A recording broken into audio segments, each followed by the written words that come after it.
Tenemos 23. Bueno, vamos a comenzar entonces. Buenos días a todas las que están aquí presentes y a las que están conectadas virtualmente. Y en nuestra tercera sesión de este curso sobre la encíclica del Santo Padre León, tenemos la enorme alegría de saber que tendremos al Papa en noviembre aquí en la Argentina, después de casi 40 años, y eso nos da un motivo más para seguir ilustrándonos acerca de su primer documento programático, esta encíclica tan valiosa. Y hoy vamos a encarar el capítulo tercero de la encíclica, que tiene un título que ya nos ubica en el contenido de lo que nos quiere transmitir el Santo Padre.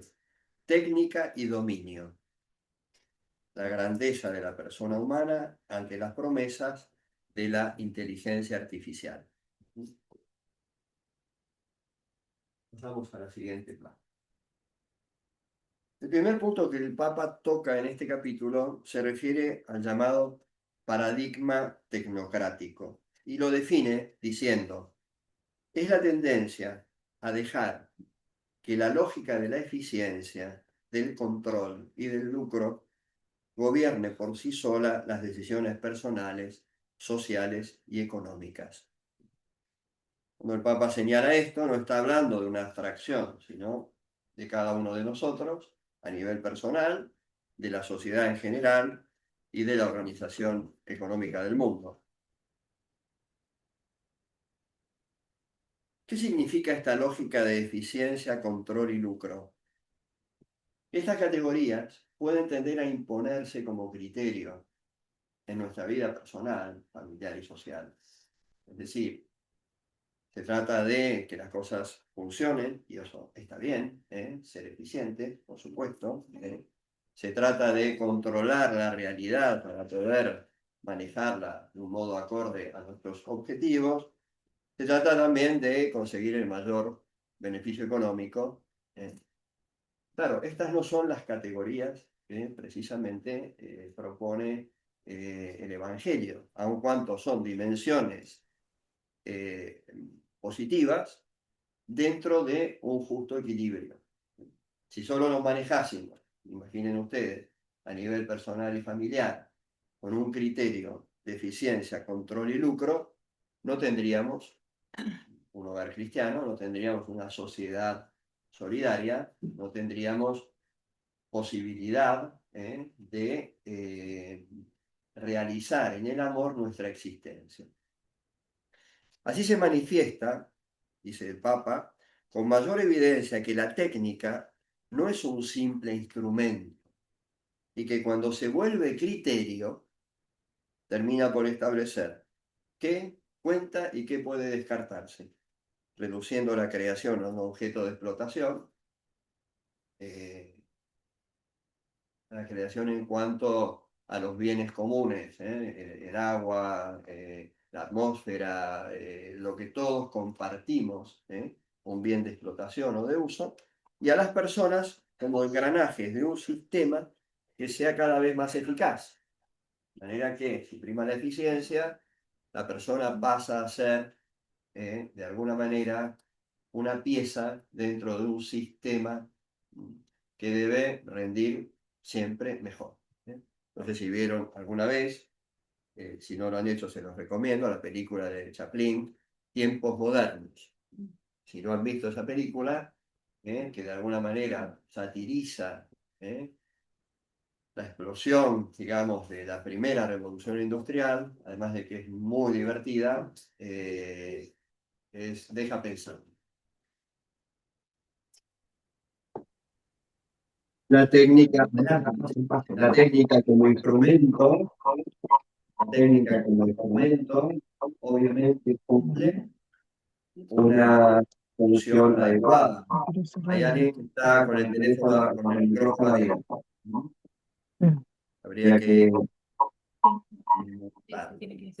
comentar esto. Bien.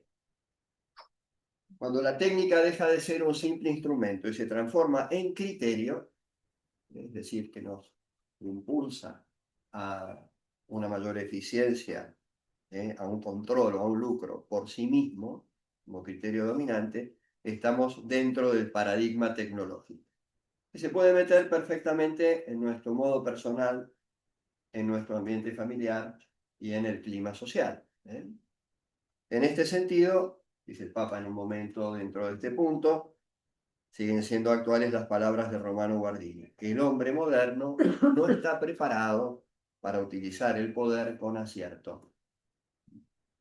De manera que lo que la tecnología en su avance exponencial aporta requiere una visión humanística, y requiere sobre todo una visión cristiana, porque ese poder concentrado, si responde al paradigma tecnocrático, deshumaniza y pone a la persona en condición de engranaje dentro de un sistema. ¿Entiende? Bien. Más adelante, la segunda positiva, el Papa menciona lo que llama el poder digital. El poder digital. Precisamente, lo tecnológico se expresa hoy de una manera especialmente evidente a través de lo que está accesible a nosotros a través de lo digital, lo que está además en la mano de toda persona hoy ya, no solamente en círculos muy pequeños. Frente a esa concentración de poder en el mundo digital, dice el Papa, los grandes principios de la doctrina social se convierten en criterios para juzgar y discernir el nuevo escenario. ¿Qué significa no caer en un paradigma tecnocrático? Tener presentes los principios de la doctrina social que hemos estudiado en la charla anterior, y el Papa los vuelve a recordar. La dignidad inalienable de la persona es más que la técnica, la persona es más que la eficiencia, el control, que el lucro. La persona humana tiene una dignidad inalienable, ya lo vimos la vez pasada. El concepto de bien común, de manera que todo el bien que se puede alcanzar con el progreso tecnológico alcance a todos, es decir, no genere mayores desigualdades, porque no sería un bien si no es común. El destino universal de los bienes, como conciencia de que el progreso tiene que dar igualdad de oportunidades lo estoy comiendo todo. para la manera de... ¿Se puede ser mudas a todas? No. No, no se puede. Hay que ir haciéndolo con cada uno. Exacto. Bienvenida, igual, de todos modos. El destino universal de los bienes, la subsidiariedad es muy importante, de manera que el paradigma tecnológico no asfixie la capacidad de iniciativa y de responsabilidad que las personas individuales o asociándose tienen. Podríamos decir, bueno, si todos pasamos a depender de una estructura señalada por la tecnología, obviamente se apagan muchas dimensiones humanas de capacidad, de creatividad, de iniciativa, que solo se aseguran si se respeta la subsidiariedad. Padre, Sí. pregunta, ¿por qué dice la concentración de poder en el mundo digital? ¿El mundo digital no es al contrario? Como que está, o sea, está claro, ¿no? Es más democrático. El mundo digital permite el acceso de las personas de un modo directo a más información, a más, podríamos decir, en algún sentido, con un criterio más igualitario, ¿cierto? Sí. Pero los poseedores de la concentración de esa tecnología, a través de sus algoritmos y de la alimentación de esos sistemas, adquieren un poder sobre esa humanidad igualada, que no somos capaces de concebir en el alcance. Ustedes saben que los algoritmos se alimentan constantemente de lo que uno busca, prefiere, y de la información que a su vez se le suministra a los... Eso está cada vez más en manos privadas, de las grandes empresas tecnológicas, no de los estados, y con un control legal muy escaso y con un control ético muy escaso. Vamos Recuerda bien. que en los estados, en China está controlado por el Estado chino y es igual de...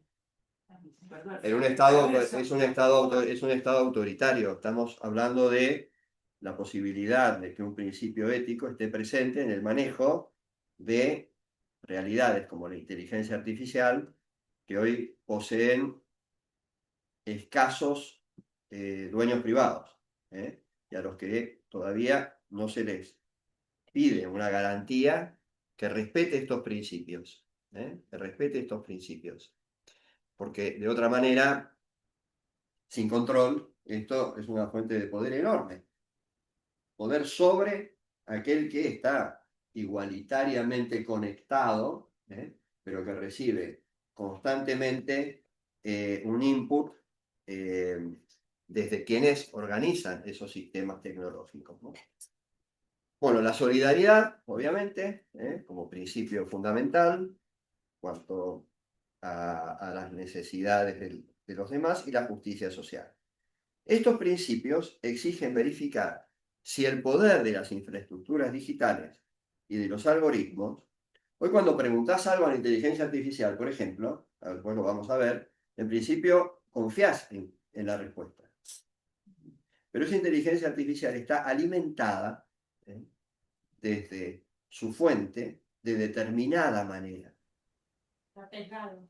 De determinada manera, es decir, no es inteligencia humana, sino que funciona procesando datos, siempre mayor número de datos que le son aportados. Por eso los sesgos, en este sentido, por eso un gobierno determinado, en este caso un gobierno autoritario, puede controlar desde allí tendencias, ideología, consumo.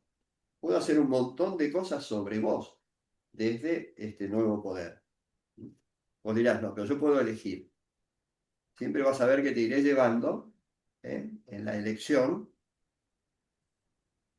a lo que yo, digamos, como poder poseo, ¿no?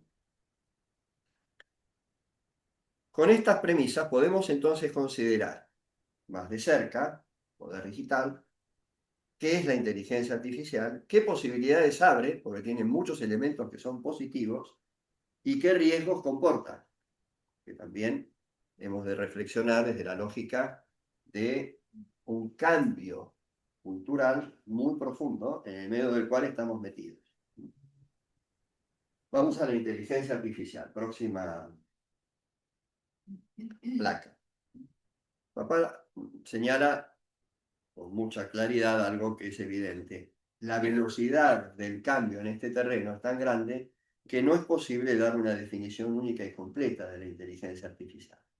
Es decir, lo que se está generando tiene una evolución y una velocidad de evolución que no permite señalar estos límites que hoy tiene la inteligencia artificial. Lo que podemos decir, dice el Papa, es que hay que evitar el equívoco de equiparar esta inteligencia, entre comillas, a la inteligencia humana. Estos sistemas imitan ciertas funciones de la inteligencia humana. Por ejemplo, superan en velocidad y amplitud de cálculo, reúnen una cantidad inmensa de información que les es suministrada. Es decir, aquí hay un punto de fuente de poder. Amplitud de cálculo que es beneficiosa en muchísimos campos. Por eso el uso científico, en la salud, en las organizaciones, etcétera, es cada vez más frecuente y además es también muy positivo. Y el planteo del Papa en la encíclica no es tengamos miedo y no usemos la inteligencia artificial. No, no, no.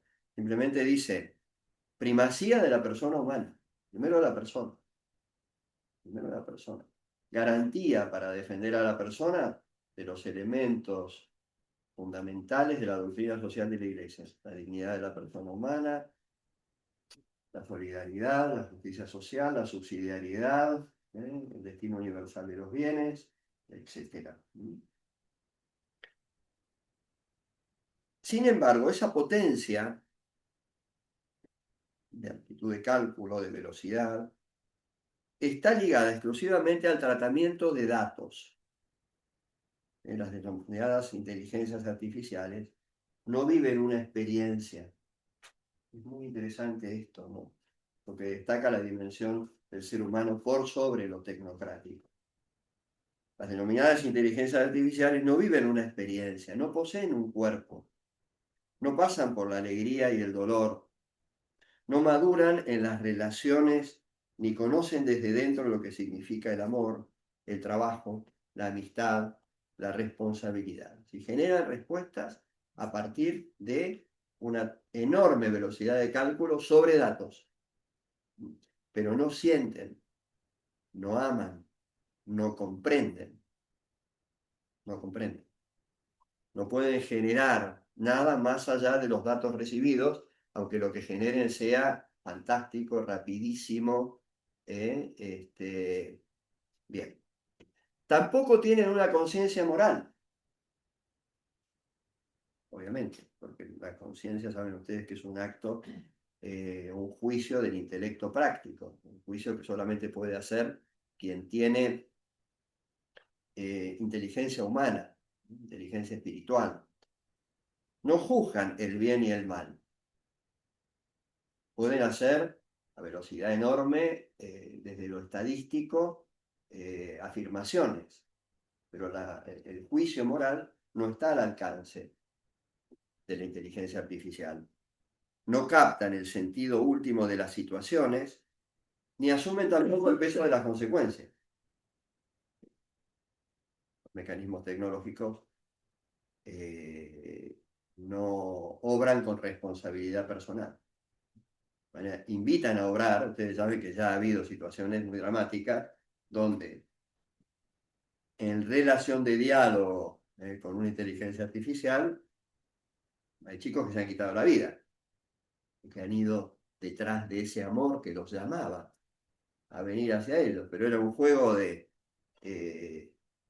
hombre-máquina, frente al cual la máquina no tiene ningún sentido moral ni responsabilidad tampoco.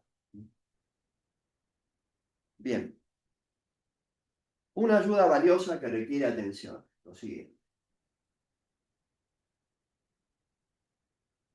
En el uso personal de la inteligencia artificial, esto el Papa baja a un consejo concreto, hay 3 aspectos en particular que deben ser tenidos en especial consideración.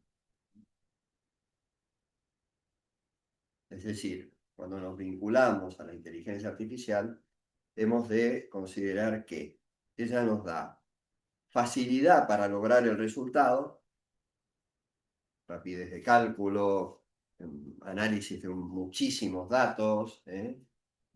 Mucha gente en su trabajo profesional la utiliza y lo hace con un gran provecho. Ahorra esfuerzo, tiempo, también personas.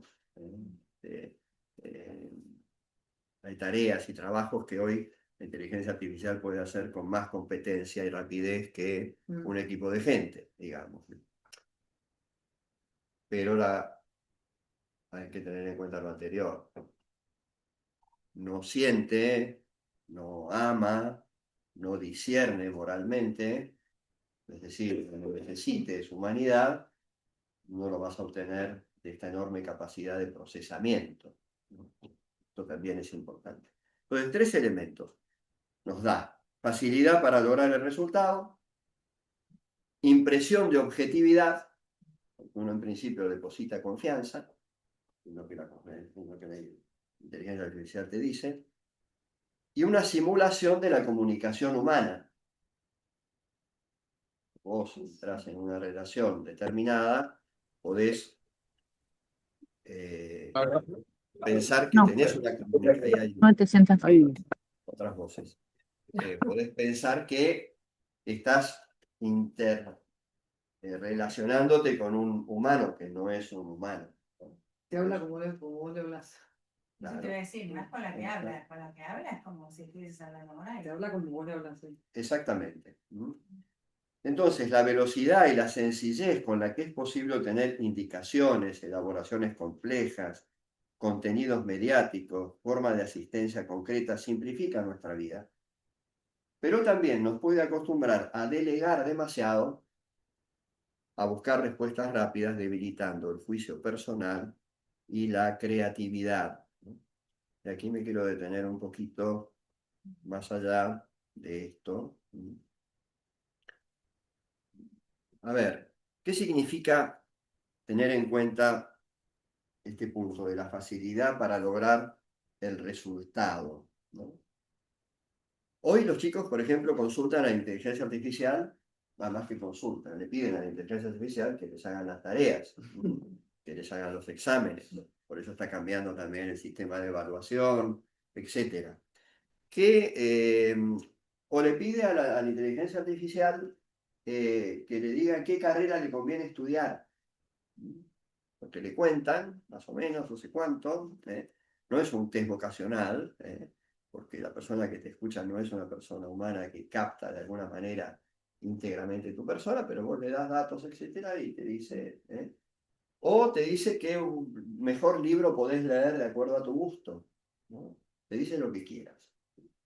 ¿Qué significa esto?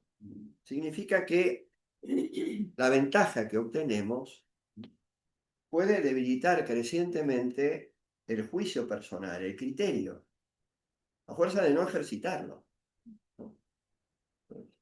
Dame rápido, dame, es una especie también de esto de la velocidad que vivimos siempre, con tener todo de inmediato, le pido a la inteligencia artificial, y yo no ejercito cualidades de discernimiento, memoria, imaginación, creatividad, que son propiamente del ser humano cuando las ejercita.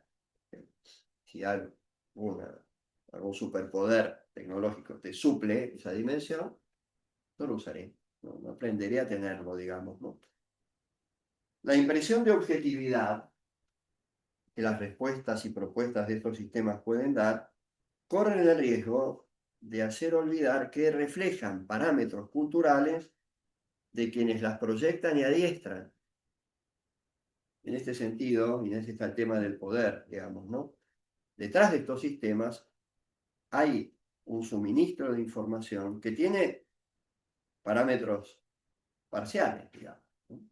Se alimentan de ese modo, se adiestran de ese modo, con todas las virtudes que puede tener esto y con todos los defectos también, ¿eh? O sea, también la objetividad, es algo que el ser humano tiene que constatar por sí mismo y no depositar enteramente en el resultado de lo que te da la inteligencia artificial. Que por otra parte, aunque se va perfeccionando a una velocidad impresionante, también comete errores, ¿no? Sí, muchos profesionales te dicen, yo uso mucho la inteligencia artificial, pero después constato, porque todavía pasa que a veces la pifia y agarra un rumbo que ahora aprende, ¿no? Entonces cada vez se equivoca menos en determinados aspectos. La impresión de objetividad la debe tener la persona finalmente, no es un depósito de confianza ciega en lo que la máquina me dice, ¿no? Y después la imitación artificial de una comunicación humana positiva, palabras de consejo, de empatía, de amistad, de amor. Hay gente que está buscando en ese diálogo con la máquina mucho de lo que su soledad le demanda, porque vivimos una epidemia de soledad. Entonces, bueno, ¿con quién me relaciono? Con una voz que puede tener toda la ternura que quieras, el tono que quieras, puede ser masculina, femenina, lo que vos elijas, que puede ser gratificante, útil, pero puede inducir a engaño y dar la falsa impresión de que estoy relacionándome con un sujeto personal. Esto contribuye también más a la soledad, es decir, a que entrando por este camino cada vez se busque menos al otro personal, digamos, ¿no? Ya la tecnología y las redes tienden mucho al aislamiento, ¿eh? La persona se puede quedar dentro del cuarto las horas que quiera, a solas pensando que está con alguien. En este caso, además, el riesgo, dice el Papa, no es tanto que una persona crea que está hablando con otra persona, sino que pierda el deseo mismo de buscar realmente a otra persona. Es ahí, en un mundo individual, pensándote acompañado. No lo estás. Sí, con alguien que nunca se va a poner a decirte nada que no te guste escuchar. Porque además, en general, lo irás domando o entrenando en algún sentido en la línea de lo que vos preferís, digamos, ¿no? Y sobre todo que no es un humano, no es alguien con quien puedas establecer comunión realmente. Auténtica comunión personal, ¿no? En un país se habían prohibido hace poco, no sé si fue Corea, China, eso de los que, No, hacen, no. de los que hacen así una relación personal. Sí, no, sí, sí, sí. Y hay más legislación también que procura. Lo que pasa es que esto tiene digamos, un régimen de atracción y también de utilidad. Ahí está el punto de criterio. Yo creo que vamos a tener que tener buen discernimiento en la educación de los hijos, y en el planteo, lo diría, familiar en este aspecto, también para sacar lo positivo, pero sin deshumanizarnos, digamos, ¿no?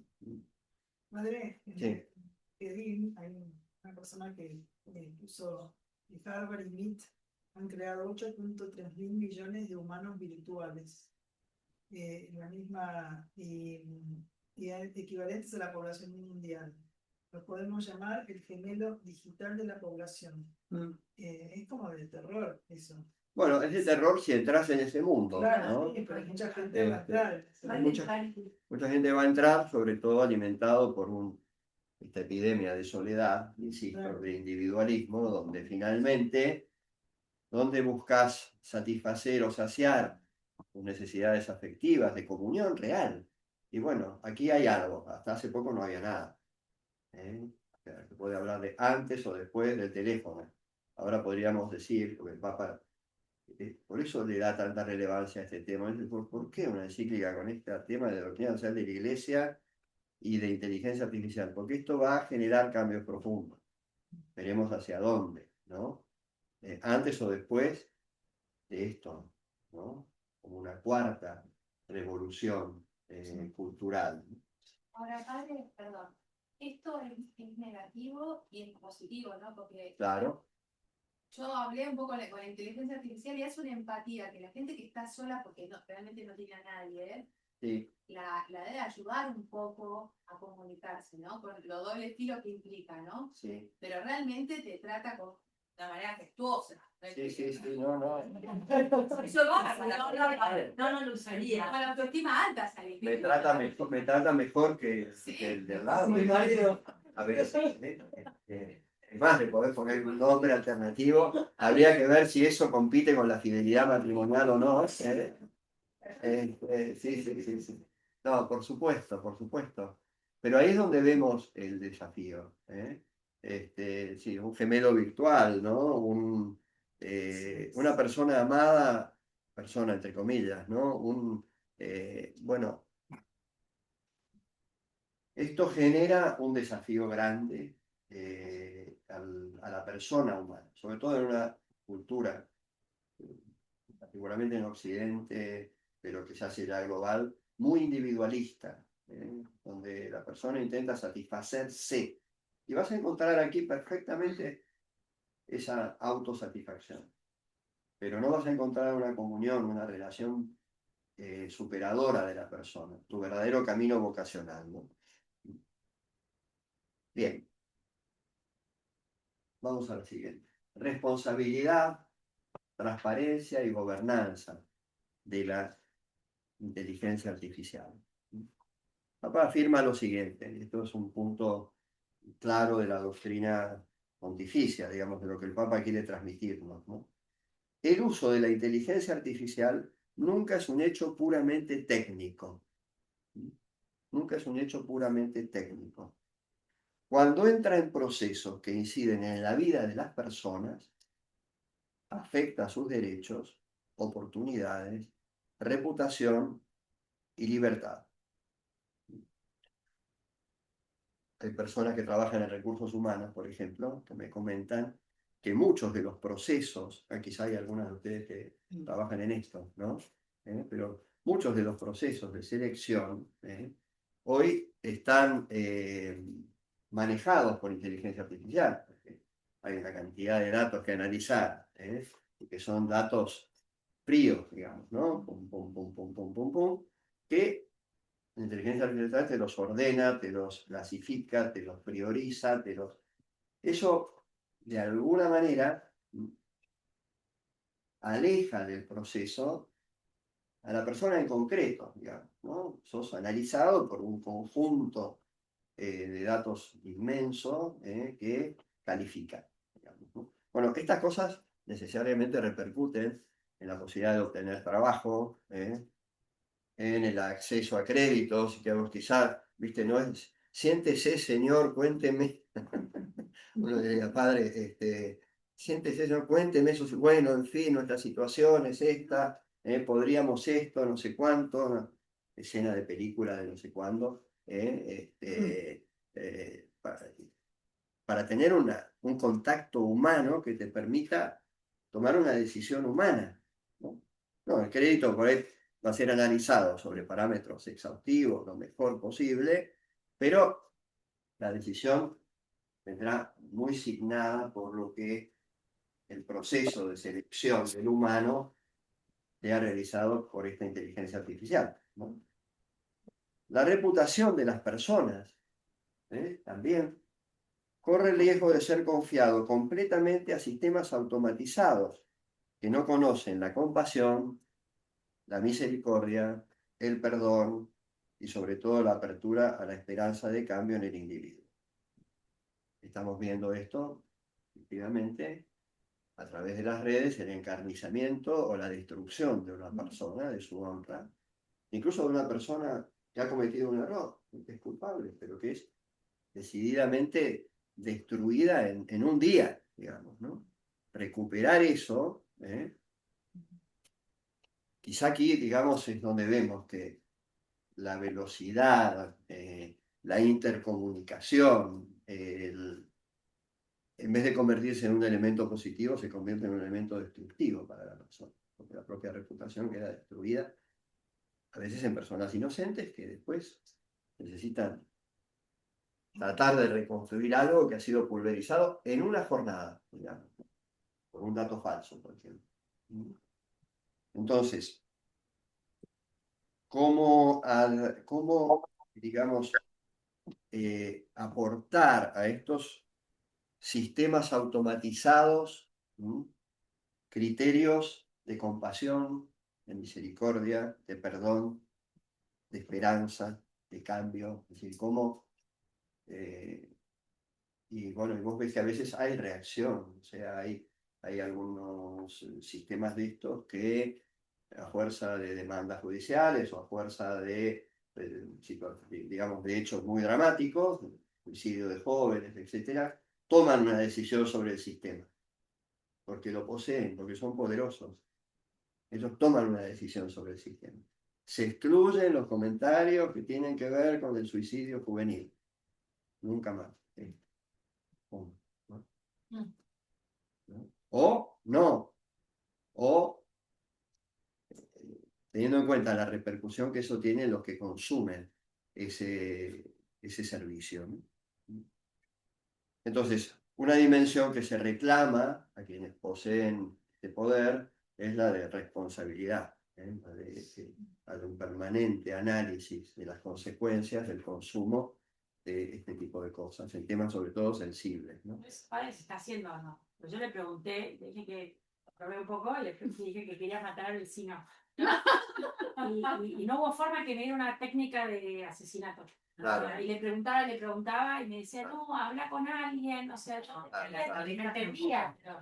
De sacar abejas a mi casa y le pregunté cómo matar a las abejas Claro. y no hubo forma, cambié 80.000 con mis hijos las preguntas y no quiere que mates a las abejas porque sirven para... La abeja vecino, bueno, La palabra matar probablemente esté, digamos, ya asignada, ¿no? Como complicado. que no me lo hago, lo voy a Claro, matar, claro, ayúdame. claro. Y nunca te dio una solución, ¿no? Y bueno, tendrás que consultar a algún otro especialista. Bien. Lo bueno es que esté en pocas manos también es que es más, bueno, para bien o para mal, es que es más controlable. O sea, el dueño de una inteligencia artificial Es uno solo. bueno, o sea, Sí. puede hacer mucho bien también. Sí, lo que pasa es que si ustedes leen la presentación de esta encíclica, si ustedes ven en YouTube, yo se los recomendaba en la primera clase, ahí está el de Antrogi, que es uno de los fundadores de la empresa, hablando, y ellos señalan algo que después va a decir también acá el Papa en el documento, y es que ellos mismos están observando dentro de las inteligencias artificiales procesos que no controlan.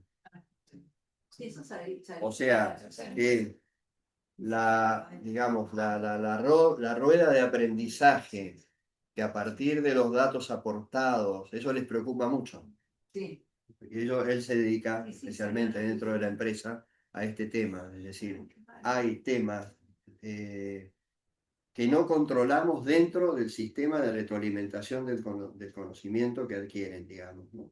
A través de la combinación de los datos. ¿Qué estás creando? Entonces, ellos lo ven también con preocupación, ¿no? Muy interesante el testimonio que dio esta persona al presentar la encíclica, ¿no?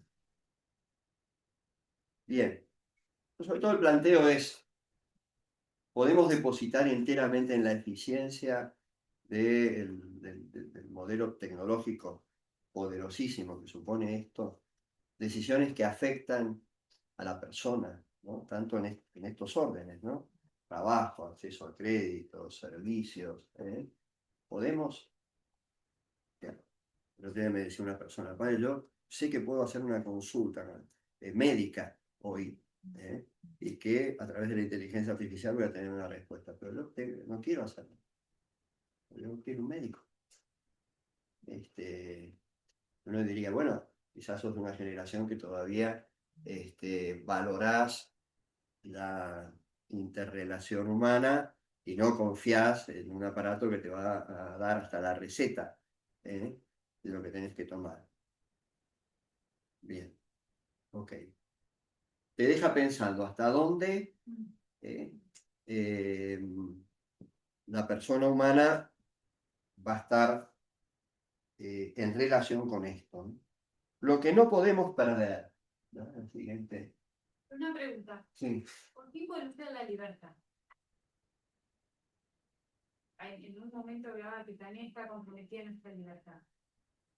Claro, porque, a ver, la libertad se alimenta de la información que recibe. Juan Pablo II en Veritatis Splendor dice, la libertad vive de la verdad. La libertad vive de la verdad. Por lo tanto, la información que vos recibís y el sesgo de la información que vos recibís es la que te ofrece opciones de decisión. Si vos depositas confianza en eso, obviamente vas a ser conducido de alguna manera por eso. ¿Por qué? Porque tus opciones de decisión van a ser las que te ofrezcan y te propongan. De algún modo, tu libertad va a tomar un rumbo signado por la adhesión confiada o ciega a determinada información que yo recibo. Está pasando, por ejemplo, en el orden político de las ideologías, las grietas que se hacen cada vez más polarizadas a nivel global, no solamente en Argentina, ¿no? Tienen mucho que ver con una adhesión siempre más sistemática a una forma única de pensamiento. Y además excluye al otro. que por lo tanto va generando siempre más separación. Y el no poder pensar de la otra manera, ya no poder ni siquiera escuchar, ¿eh? En cualquier orden, estoy hablando moral, político, social, al otro. ¿No? ¿Por qué? Porque ¿no? Mi sesgo se marca, y siempre voy a escuchar lo que quiero oír, digamos, ¿no? Me van a alimentar desde ahí. Bien, afecta a la libertad en cuanto a que yo me alimento de una información, me nutro de una información y desde ahí mi libertad elige. Después de haber recordado las cuestiones de la responsabilidad y del gobierno de la inteligencia artificial, pero quería decir algo respecto al tema del gobierno, ¿no? De la inteligencia artificial.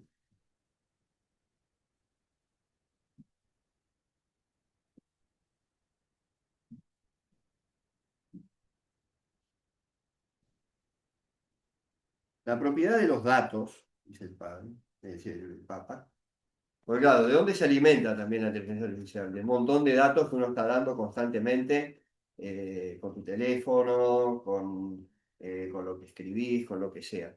La propiedad de los datos no puede confiarse solo al sector privado, sino que debe reglamentarse. Y Google tiene muchísima información sobre nosotros, por ejemplo, ¿no? O los sistemas que se... esos datos deben tener un resguardo por el bien de la persona. Esos son fruto del aporte de muchos, no pueden ser vendidos o confiarse a unos pocos. Hace falta una creatividad capaz de gestionarlos como uno de los bienes comunes o colectivos, en la lógica de compartir, como sugería Juan Pablo II a propósito de los bienes colectivos. En un mundo donde pocos sujetos concentran datos, capital informático y capacidad normativa, hablar de bien común significa desenmascarar esa asimetría y generar, de alguna manera, la seguridad de que eso protege a la persona y no puede ser utilizado para manipular a la persona, ¿no? Quien conoce todos nosotros. Qué desafío. ¿Y eso está siendo escuchado? Bueno, cada vez más se está generando y salen noticias, ¿no? De un reclamo de legislación, de principios éticos. Vamos por detrás de los acontecimientos.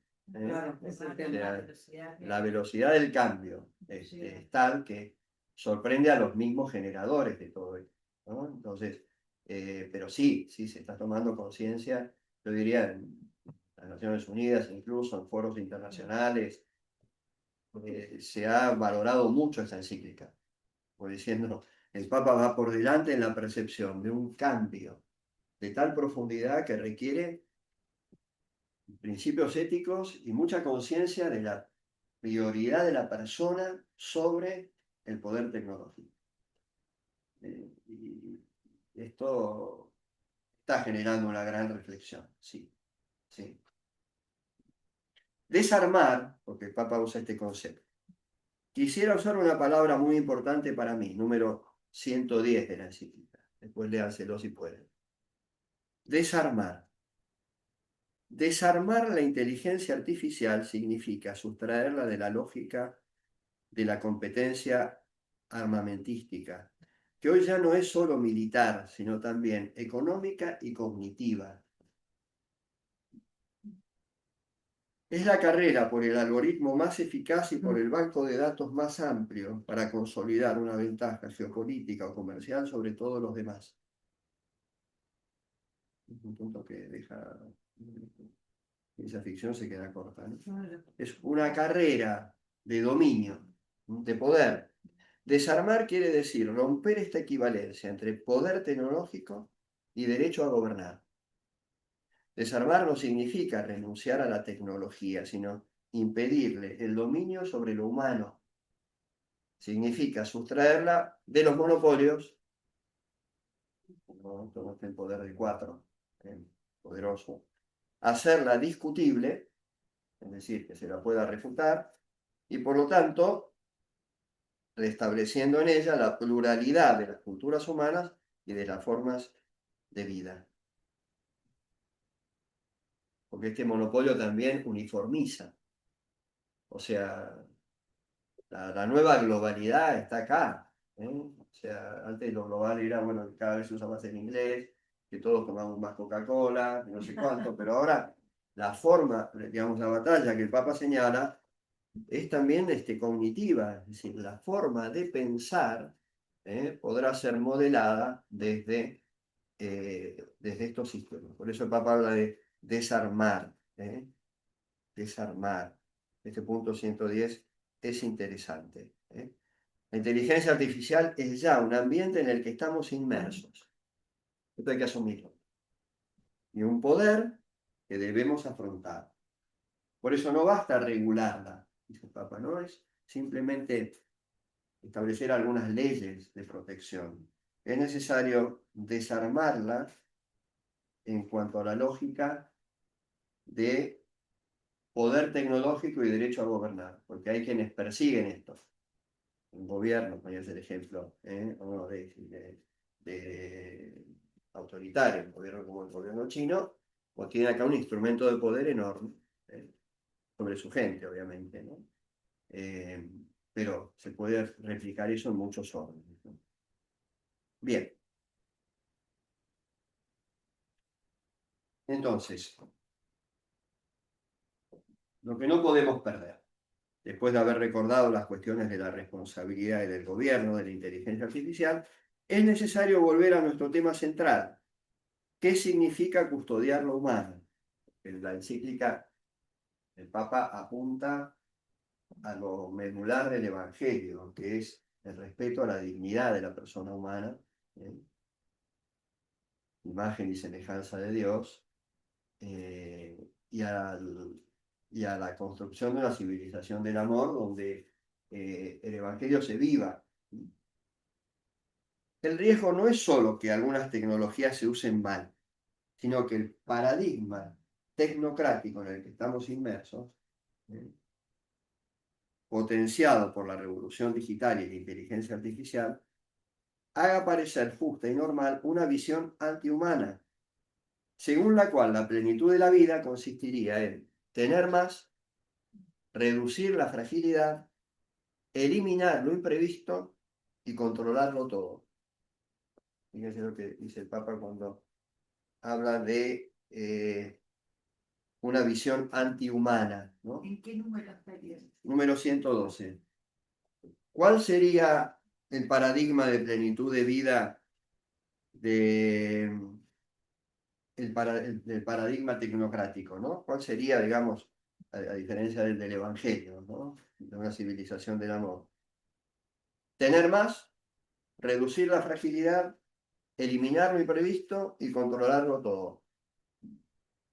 Pero Uno podría decir, tener mal es malo, hasta un punto no es malo. Ahora vamos a ver, reducir la fragilidad es malo, hasta un punto no es malo. Pero, claro, No, es muy, digo, tener menos, darse a los demás, amar la enfermedad, ¿no? ya, Lo imprevisto, dejar todo en manos de Dios, es una visión también muy cristiana. Digo, entonces, y la visión cristiana, digo, Sí. va contra lo que va el mundo, porque el mundo va a querer, esto le parece fantástico. Claro, esto parece fantástico, pero es irreal. Y es irreal, imposible. totalmente. Es una ficción. Sí. Es una ficción. O ¿Cómo sea, lo va a poder hacer? Está la muerte. es una Claro, ficción. la- Vamos a ver. El dolor existe. Que ¿no? todos podamos tener más No. es imposible. Y lo está demostrando la evolución, Sí. digamos, sociológica de la realidad del mundo. Hay más riqueza acumulada y pobreza. Que todos podamos definitivamente vencer la enfermedad y la muerte es imposible. Sí. O sea, es mentira. Ni Pasa que siquiera uno la puede vencer. esto te vende, de alguna manera, la lógica de que el paradigma tecnocrático va a resolver todos estos problemas. Que todos podamos eliminar lo imprevisto en la vida es imposible. No.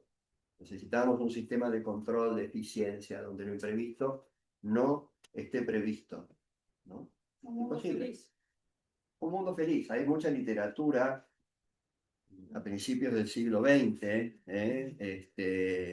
¿sí? Fahrenheit 451, Un Mundo Feliz, que 1984, El Gran Hermano, que nos habla de este mundo de alguna manera planificado para el bienestar, porque son siempre propuestas de bienestar, que son antihumanas finalmente, ¿no? Que no son posibles. Cuando la eficiencia se vuelve medida de valor, el ser humano es tentado a considerarse como un proyecto que debe optimizarse más que como una criatura llamada a la relación y a la comunión. En algún sentido, me parece a mí que la propuesta cultural, la lógica del bienestar, que muchas veces se nos transmite y se nos transmite, y que va muchas veces contramano de la del amor, porque no hay amor sin sacrificio, no hay amor sin entrega, sin donación. Y así lo que se trata sobre todo es que vos estés bien y siempre estés bien. Y solo vos estés bien por encima del bien de todos. Esto desnaturaliza a la persona humana. No hemos sido creados así, o sea, no somos así. Es más, no se alcanza la felicidad así. En un supuesto mundo de tener más, de reducir la fragilidad, de eliminar lo imprevisto y controlarlo todo, paradójicamente no seríamos felices. Pero es raro porque si vos le preguntás a cualquier persona, te diría que esto es obvio. O sea, nadie podría, ¿quién afirmaría esto? O sea, Y afirmaría que y que como que el mundo se da cuenta de que tener menos es más feliz que dar cosas, no, pero que la felicidad está en los vínculos humanos. O sea, No, no sé si sea. porque hay cada vez más Más o gente menos. que elige vivir sola, Mm. que no establece un Sí. vínculo estable, que no quiere tener ningún hijo. ¿Por qué pasa esto? ¿Qué está pasando? Quizá, bueno, se mueve en un círculo donde, no sé, en tu familia, en tu ambiente de amistad, etcétera, compartís ciertas, no, compartís ciertas cosas. es obvio, No, sí. no, no, no, Pero- no, y a todo nivel de vida y económico, hay gente muy sensata que Claro. vive, pero también hay una epidemia. No es tan común. Quiero decir A que nosotros hay, también se nos cuela esto. Recontra, También se nos cuela. recontra, pero si vos lo pensás objetivamente, decís, no, es obvio que es así. Bueno, no, no es obvio. no es obvio, tal como vemos el sesgo de una cultura bastante decadente en términos, digamos, de la concepción de la persona humana, muy materialista, muy centrada en la lógica de la autosatisfacción. El individualismo está haciendo mucho daño. Lo que pasa es que es obvio cuando tenés ámbitos en donde puedes discutirlo y lo escuchás, como dice Ino, uno lo escucha, lo conversa y cae de maduro que la felicidad va por ahí. Pero bueno, tal vez no se dan esas conversaciones, entonces para la gran mayoría de la gente no es nada obvio. Y pasa lo de la epidemia esta de individualismo. No, y además va en un discurso enlatado, que todos, es verdad, como decía alguien por ahí, un poco lo vamos como comprando sin querer, ¿no? Claro. A mí me da esperanza decir, bueno, quizás es pendular y decir, ni Sí, buscar en sí. lugares equivocados es ni la IA nos hizo encontrar esto. O sea, Claro, claro. Como es tan rápido, va a ser muy rápido. No, y más que pendular, yo diría, para mí es una toma de conciencia del tesoro de la vida de fe, de la vida cristiana, del Evangelio. O sea, es como si la semilla del Evangelio que cayó hace 21 siglos en un mundo pagano, no redento, y que generó ya una redención objetiva, hoy necesita ser sembrada con especial generosidad, diciendo, mirá, no soy mejor que nadie, pero tengo un tesoro, tengo una conciencia, un sentido de vida que es este, ¿no? Y que me permite entrar en comunión con vos y con toda persona, que me permite encontrar el valor de compartir, de amar, de servir, que me permite sobrellevar el dolor personal y de otros con consuelo a través de la misericordia, que me permite morir feliz, porque sé muy bien a dónde voy. Eso, sin ser mejor que nadie, lo tengo como un tesoro. No me lo da el bienestar, no me lo da la autosatisfacción, me lo da el don de la gracia de seguir a Jesús. Yo creo que hoy es como muy importante tomar conciencia de decir, frente a esto, ¿qué podemos hacer? Vivir nuestra fe con unidad de vida, con conciencia de testimonio. Y ojo, y usar la inteligencia artificial, digo, con criterio personal para lo que te sirva, pero sin entrar en estos paradigmas en los cuales cae mucha gente. Gente incluso muy inteligente, ¿eh? Que después se encuentran en un sinsentido a la hora de vivir. Pues esto no era, ¿no? Esa es la clave, no aporta sentido. No aporta sentido, ¿sí? Una cosa, la audacia que tenemos que tener nosotros, ¿no? Porque yo lo que siento es que estas nuevas generaciones viven una realidad que no tienen experiencias de vínculos y relaciones que nosotros tuvimos, de lo que es una familia. Entonces, a la hora de decir hacer una familia, no sabe cómo, ¿no? Entonces, creo que la audacia que tenemos que tener es salir al encuentro nosotros, Sí. esa responsabilidad tenemos, ¿no? Sí, De poder mostrar la fe, pero caminándola sí, y donándonos sí. de una manera Y capaz. mostrando, que no quiera- testimoniando, yo diría, un fuerte sentido de felicidad, en la vida matrimonial, en la relación con los padres y con los hijos.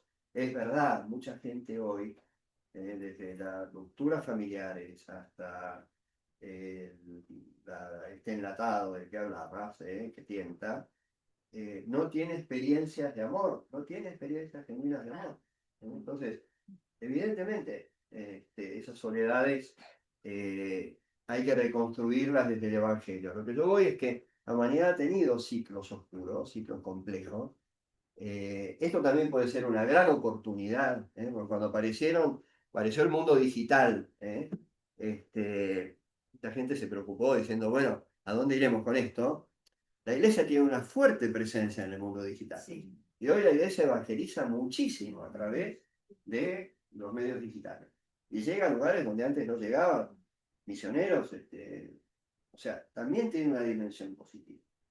Pero hay que comprender el trasfondo serio de este transhumanismo y poshumanismo. Vamos a pasar la otra placa, donde estamos pasando un poquito, no quiero extenderme. El Papa señala estas dos tendencias como expresión de ese paradigma tecnocrático de eficiencia, control y superación de los límites en la persona humana, ¿no? ¿Qué es el transhumanismo? Bueno, es difícil hacer una definición, pero si la buscamos, consultándole a la inteligencia artificial, uno puede decir, es lo mismo que dice el Papa acá en el documento, es un movimiento cultural, intelectual y científico que busca usar la tecnología avanzada para mejorar y superar los límites naturales del ser humano. Y entonces potencia capacidades físicas, mentales, busca reducir el sufrimiento, la enfermedad, la muerte, intenta prolongar la vida, vencer el envejecimiento, etc., ¿no? Y lo hace, de alguna manera, dando un papel central a la técnica, orientada a la superación de los límites humanos. Por lo tanto, utiliza la biomedicina, la ingeniería del cuerpo, los algoritmos, dispositivos, ¿para qué? Para que por medio de las tecnologías el ser humano incremente su rendimiento y sus capacidades. Eso es el transhumanismo, ¿no? Incluso, digamos, interviniendo sobre la persona humana a través de la tecnología, ¿no? Con mejoramiento de aptitudes, memoria, capacidad creativa, lo que sea. La parte vincular también, ¿no? La parte de relación sexual. Claro, También. Lo que busca es que no haya relaciones También. sexuales, sino que sea desde el El laboratorio. ser humano se ha generado de una manera, bueno, es decir, un mundo feliz, ¿no? De una manera precisa y programada, digamos. El poshumanismo, en cambio, es una ideología que va más allá incluso. Y dice, bueno, el ser humano en realidad es irrelevante en términos, no es el centro de la creación, sino que puede evolucionar a nuevos estadios, ¿no? Por lo tanto, ahí sí se dan ideas de hibridación del ser humano, genéticas, experimentos horribles, la máquina dentro del ser humano para implementar capacidades. Es como una rebeldía sobre nuestra propia identidad, sobre lo que somos, ¿no? En vez de la, digamos, de la aceptación plena de la riqueza del ser humano y de su valor, es una especie de poder sobre el humano para transformarlo, ¿no? Y hacerlo inmortal, hacerlo poderosísimo.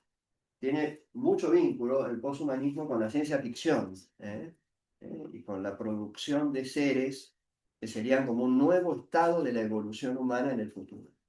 Pero al mismo tiempo, de alguna forma, como realza el error o lo negativo del ser humano. Claro. Siempre te pone como en los aires, como que vos sos limitado, vos no Claro. podés. La clave de estas visiones, a partir del paradigma tecnocrático, es el rechazo del límite. El rechazo del límite. O sea, el ser humano no puede estar limitado. Entonces aprovechemos la tecnología. Hemos nacido en una época donde lo tecnológico tiene un poder y una evolución rapidísima para superar todos los límites. Vamos a la próxima placa. ¿Qué dice el Papa hablando de esto? Hoy, 118, nuestra relación con la vida parece estar en crisis. Todo lo que representa un límite, incapacidad, personas con deficiencias, enfermedad, ancianidad, sufrimiento, vulnerabilidad, tiende a ser leído principalmente como un defecto que hay que corregir, más que como un espacio en el que el ser humano madura y se abre a la relación. Hay aquí como una no aceptación de la realidad, una negación de algo que pertenece a nuestra finitud. Y es que el límite parece algo que hay que quitar. En cambio, la experiencia humana del verdadero humanismo, no solamente cristiana, sino, vamos a los clásicos, ahora que está la Odisea por ahí dando vuelta, ¿no? Y Odiseo superándose, obstáculo tras obstáculo, etc. Vamos a lo antiguo. El límite es el espacio en el que el ser humano crece en el amor, madura, se abre al vínculo. Por lo tanto, debemos acogerlo, no soñar con una especie de superación de ese límite. Sería ese seréis como dioses. Seréis como dioses. Claro. Vamos a ver luego. Es la tentación originaria, ¿no? Volvimos al capítulo 1. Siempre. En Génesis. Primera página de la Biblia. Para atrás. No es que Dios. No es que Dios. No es que vayan a morir, le dice el diablo a Eva. No es que vayan a morir. Es que Dios no quiere que sean como Él. Esa es la sutil tentación Confiar de Dios. de la serpiente a Eva. No es que van a morir, no. Comé. Es que Dios no quiere que sean como Él. Que adquieran la ciencia del bien y del mal. Que sepan superar ya todos los límites. Es el ser como Dios. Sí, claro. Solo que ahora con más recursos que hace un siglo, digamos, ¿no? Aunque son recursos insignificantes. O sea, lo llamativo es la capacidad del ser humano de subirse al podio. Que pensar que ya estamos a punto de superar la muerte. Bueno, en cambio, dice el Papa, esto es muy bonito, este 118 para meditarlo. Debemos recordar que el ser humano no florece a pesar del límite, sino a menudo a través del límite. A través del límite. El límite que no nos gusta, porque no nos gusta el límite, se convierte muchas veces en la vida, y yo diría siempre que ese límite se ama y se acepta con la gracia de Dios, en crecimiento, santidad, en madurez, en amor. Una visión de la realidad a la luz de la fe ayuda a reconocer lo que llamamos contingencia de las cosas de este mundo. Si por un lado es necesario tratar de eliminar el sufrimiento, por supuesto, bienvenidos los analgésicos, bienvenidas las vitaminas, bienvenido las técnicas de rehabilitación, por supuesto, desde ya, el cristianismo no es un masoquismo que elige el sufrimiento por el sufrimiento mismo, al contrario. Por un lado, es necesario tratar de eliminar el sufrimiento que marca la vida humana, por el otro, es sabio reconocer nuestra finitud constitutiva, sabiendo que la experiencia religiosa, en particular la fe cristiana, proponen evitar, sin simplificaciones, esta ambivalencia entre la grandeza y el límite de lo humano, interpretándola a la luz de la relación originaria y fundante con Dios. Gran punto, Gran punto. Vamos a la última diapositiva y terminamos. Perdón que nos hayamos extendido a las que están allí conectadas. El verdadero más que humano, concluye el Papa este capítulo, es la santidad. El verdadero más que humano, hablamos de transhumano, poshumano, el verdadero más que humano, gracia y humanismo cristiano. Dice, la expresión más que humano, número 127, no pertenece solo al lenguaje de las promesas técnicas, en el sentido de la superación del ser humano indefinida. Desde hace siglos, la tradición cristiana afirma que el ser humano no está encerrado en los límites de la propia naturaleza, de esa contingencia, de esa limitación, fragilidad, sino que está llamado a trascenderse a sí mismo, no para huir de la realidad o despreciar el límite, sino para realizarse en el amor. La fe conoce un más allá de la naturaleza, que cuenta con la naturaleza, que nace del don de Dios. Y esa transformación es obra del Espíritu Santo. Y se llama santidad, la vocación propia de todo bautizado, que tendría que ser la de todo hombre. Para un algoritmo, el error es algo que hay que corregir. El algoritmo encuentra un error y trabaja para corregirlo. Para una persona puede ser el inicio de un cambio profundo. El futuro de una persona no es calculable, sino que está confiado a su libertad, elevada por la inagotable gracia divina, y a las relaciones que cultiva. Y esto también es clave, ¿no? En esas novelas que mencionaba antes, que hablan de un supuesto mundo feliz o de un mundo controlado por Tim Brother o por Fahrenheit también, la tentación de construir ese mundo excluyendo la libertad.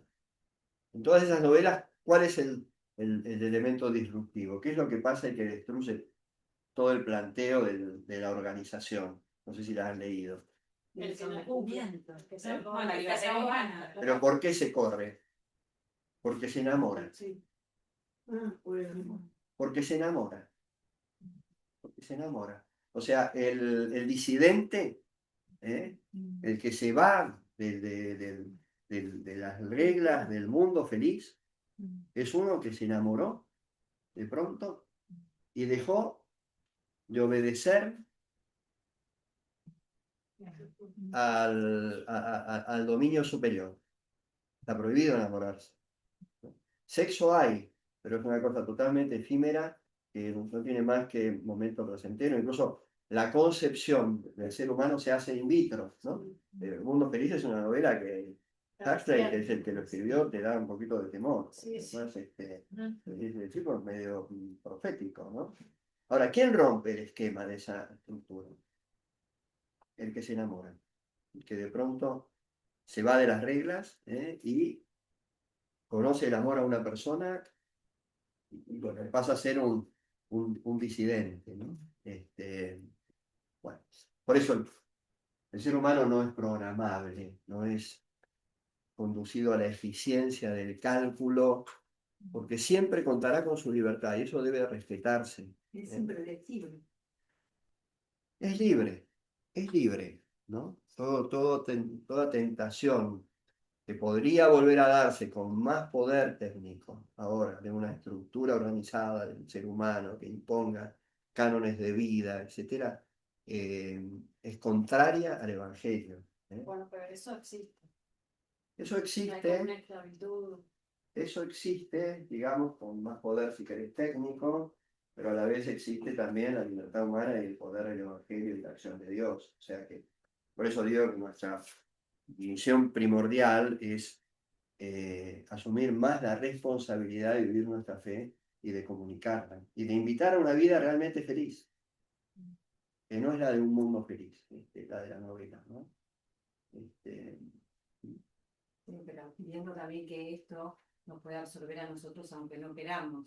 Estamos también en, Sí, es no una es que estamos viendo una realidad aparte, estamos ahí adentro. Entonces tenemos las mismas tentaciones de lo que estamos viviendo ahí. Y Estamos eso dentro de este mundo. también es un riesgo, eso mirarlo como eso pasa en China o pasa en no sé No, dónde, no, no, nos pasa a claro. nosotros todo el tiempo. Y este examen de conciencia es decir cuántas veces yo controlo o quiero que esto sea así o... Claro, claro.